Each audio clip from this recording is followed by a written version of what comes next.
Всем здорово, товарищи автомобилисты! Сегодня в этом видео я хочу вам рассказать, как сделать так, чтобы ваш автомобиль как можно дольше не гнил. Ну а если сегодняшнюю процедуру делать как можно чаще, так это будет вообще вечный автомобиль. Наверняка многие из вас уже знают, что гниение автомобиля начинается именно с порогов. Как только сгнил наш порог, начинает гнить и само днище. Точно такая же проблема может происходить и с арками автомобиля. Особенно трудно нашему кузову приходится вот в такую вот сырую дождливую погоду. Именно в такую погоду вода попадает во все возможные отверстия, в которых она быть не должна. Ну и так как сегодня погода не очень, нам с вами придется выгнать один автомобиль, чтобы загнать другой. После того, как мы с вами заехали в гараж, откручиваем колесо.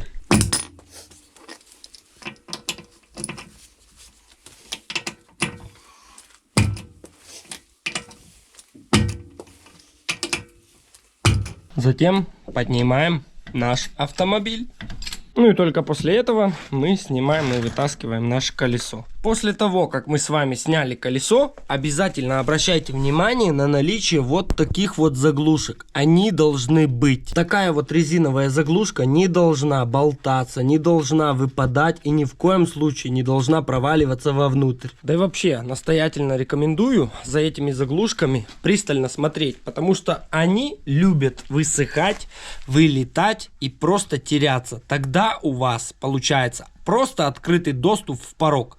Колесо начинает туда забрасывать как воду, как грязь, так и песок. Потом ваш порог успешно наполняется всем этим добром и начинает гнить. Вот так вот выглядит эта заглушка. Конечно, после снятия сразу ставить новую, потому что она пересыхает, ну и начинает болтаться в своем месте. Открываем вот эту вот дырку. После этого нам понадобится плитка или газовая горелка. Газовая горелка будет лучше. Со всем этим нам понадобится небольшая металлическая тара.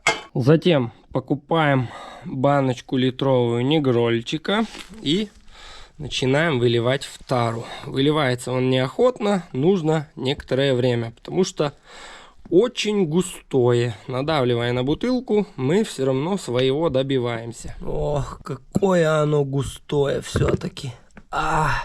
Ну и вот такое количество мы с вами получаем. После этого всего плитка уже немного разогрелась. Мы ставим на приготовление супчика и немного его разогреваем. Ну а пока разогревается наш ужин, наклоняемся под порог и находим вот такие вот отверстия. Причем мы их находим по всему периметру порога.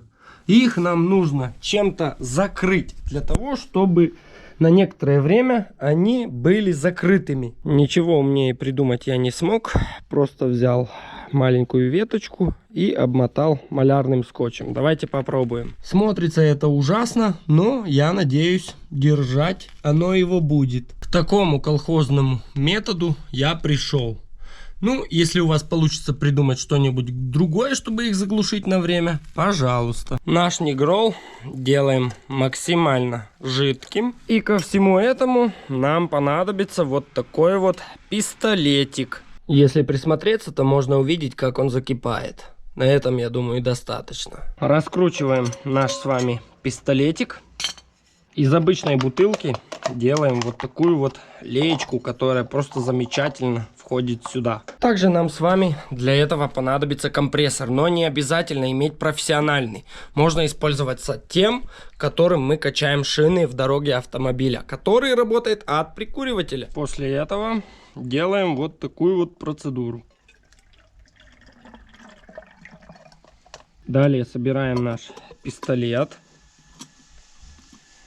И пока наш негрол горяченький, мы засовываем пистолет в эту дыру и начинаем его туда впихивать.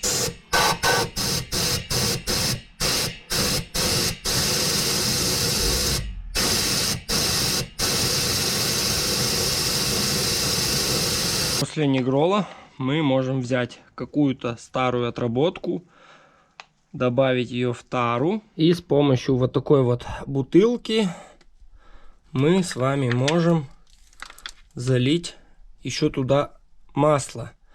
Оно будет более жидкое и 100% растечется на весь порог вместе с негролом. Немного разливаю, потому что неудобно все это дело заливать с камерой. После данной процедуры мы с вами легонечко нагинаемся и просматриваем, что нигде из наших заглушек самодельных ничего не капает, ничего не течет. Это очень классно. Затем берем тряпочку и аккуратненько вытираем все то, что мы здесь наделали. Все следы нигрола нам нужно вытереть. После этого берем новую заглушку, в моем случае еще походит старая, и ставим ее на место.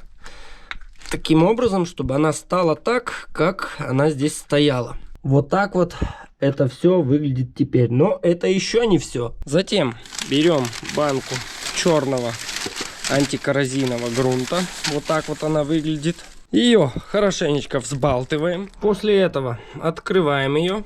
Она выглядит точно так же, как выглядит нигрол. Правда, гуще намного. Берем кисть, макаем и все это замазываем. Замазываем и крышечку, заглушечку. Для того, чтобы она никогда не вылетела.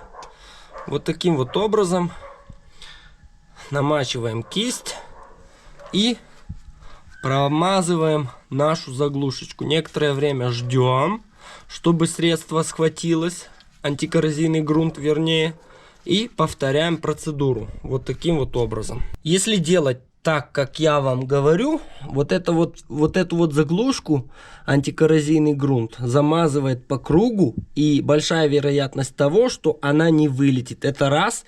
Большая вероятность того, что вода будет скапливаться и не будет попадать внутрь порога. Это два. Это очень хорошая защита от того, чтобы эта пробка не потерялась, друзья. Потому что, еще раз напоминаю, что она любит очень классно выпадать и теряться. Поэтому настоятельно рекомендую, даже когда колесо стоит, просто смотреть на эти места, чтобы эти пробки стояли где нужно. Затем ездим, катаемся на автомобиле, чтобы он менял свои положения сутки, можно даже больше, чтобы наш нигрол смазал весь порог, чтобы он не только стоял в нижней части порога, чтобы он смазал и боковинку, и с той стороны ближе к днищу, чтобы он все пропитал и все смазал. В любом автомобиле, даже в старом, в пороге есть коррозия, это неизбежно. Поэтому такая процедура, такой ремонт останавливает эту коррозию и не дает